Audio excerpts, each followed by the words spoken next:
بسم اللہ الرحمن الرحیم ایاک نعبد و ایاک نستعین۔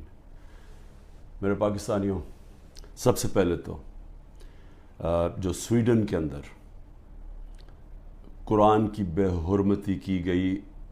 آزادی رائے کے نام کے اوپر میں چاہتا ہوں کہ ایک زندہ قوم جو کہ اپنے دین سے پیار کرتی ہے اور جو اللہ کی کتاب وہ ہمارے دلوں میں اس کی عزت ہے، اور اللہ کے جو ہمارے پیغمبر ہیں نبی صلی اللہ علیہ وسلم ان کی عزت ہے، تو جب اس طرح کی چیز ہوتی ہے تو ہم ایک زندہ قوم کی طرح ایک پرامن طریقے سے ضرور بتائیں، پیغام پہنچائیں کہ ہمیں اس کی تکلیف ہوئی ہے۔ تو میں آپ سب کو کہتا ہوں، میں صرف تحریک انصاف کے لوگوں کو نہیں، قوم کو کہتا ہوں کہ جمعے کے بعد آپ نے سب نے جمعے کی نماز کے بعد نکل کے مظاہرہ کرنا ہے پرامن طریقے سے۔ ہمیشہ پرامن رہو، کیونکہ ہمارا ملک ہے، ہم کوئی نقصان نہیں پہنچانا چاہتے، لیکن ایک پرامن طریقے سے احتجاج ہو تاکہ پیغام جائے کہ پاکستان وہ قوم ہے جو اسلام کے نام پہ بنی تھی، اور ہمیں تکلیف ہوئی ہے کہ یہ وہاں کی پولیس نے اجازت دی کہ جناب آپ قرآن شریف کو جلا دیں، اور آزادی رائے کے مطابق آپ کو پتہ ہونا چاہیے کہ پاکستان کی وجہ سے آج 15 مارچ دنیا کے اندر اینٹی اسلاموفوبک دن بنایا جاتا ہے، یعنی جو اسلام کے خلاف جو حرکتیں ہوتی ہیں، مثلا نبی صلی اللہ علیہ وسلم کی شان میں گستاخی ہوتی ہے،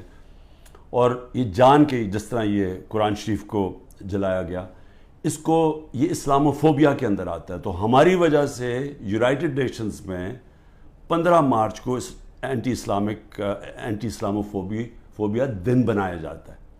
تو اس لیے ہم سب کو جمعے کے بعد نکلنا چاہیے اور پرامن طریقے سے احتجاج کرنا چاہیے۔ دوسری چیز، دبئی میں میٹنگ ہوتی ہے، پاکستان کے بڑے بڑے منی لانڈرر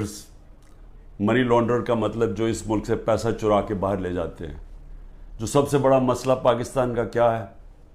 کہ ہمارا روپیہ گرتا جاتا ہے ڈالر کے مقابلے میں۔ تو جب آپ ڈالر یہاں سے خرید کے باہر بھیجتے رہیں اور چوری کر کے باہر بھیجتے رہیں تو وہ ڈالر کی کمی ہونی ہے، اور جب ڈالر کی کمی ہوگی تو روپیہ گرتا جائے گا۔ اس کے علاوہ بھی ہم نے ایکسپورٹس کے اوپر زور نہیں دیا، کبھی کسی نے توجہ ہی نہیں دی کہ ہم اپنی آمدنی کیسے بڑھا سکتے ہیں۔ ہندوستان کی آج جو ایکسپورٹس ہیں، یہ ذرا سمجھ لیں، 600 ارب ڈالر کے قریب ہے۔ پاکستان کی ہمارے زمانے میں ریکارڈ ایکسپورٹس تھی 33 ارب ڈالر، ریکارڈ تھی، وہ آج اس سے بھی کم ہو گئی ہیں، 13% گر گئی ہیں ایکسپورٹس۔ تو ایک تو کبھی توجہ نہیں دی انہوں نے کہ کس طرح ڈالرز اس ملک میں آمدنی بڑھا سکتے ہیں اپنی، اور دوسرا یہ سارے جو بڑے بڑے نام ہیں ان کے سب کے بڑے باہر محلات ہیں، پراپرٹیز ہیں، بینک اکاؤنٹس ہیں، آف شور اکاؤنٹس ہیں۔ پیناما میں کیا ہوا تھا؟ پیناما میں ایک دنیا کے اندر ایک انکشاف ہوا کہ جنہوں نے بڑے بڑے لیڈرز نے، وزیروں نے اپنے پیسے چھپائے ہوئے تھے باہر کے ملکوں میں کمپنیز کے پیچھے،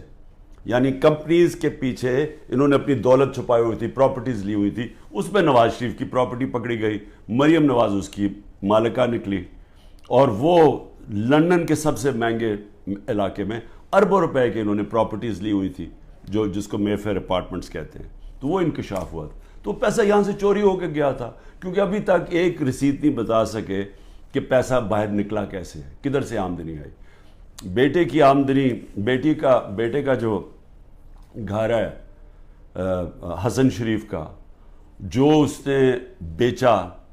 ملک ریاض کو، اس کی قیمت تقریباً 18 ارب ہے آج کل کے جو پاؤنڈ، اور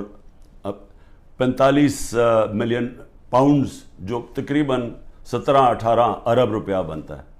تو وہ کدھر سے پیسہ آیا تو یہ کوئی نہیں بتا سکتا۔ بیٹے یہاں سے باہر بھاگ گئے کیونکہ وہ بتا نہیں سکتے تھے۔ اسی طرح جو سرے محل آصف زرداری نے خریدا وہ بھی یہاں سے پیسہ باہر گیا، حدیبہ پیپر مل وہ بھی پیسہ باہر، تو یہ سب اکٹھے ہو گئے،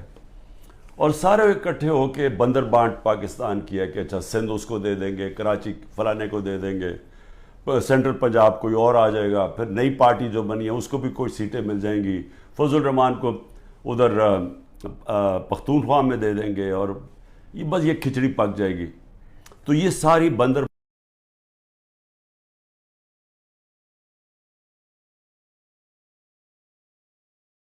کی ہے. اور پھر دیکھیں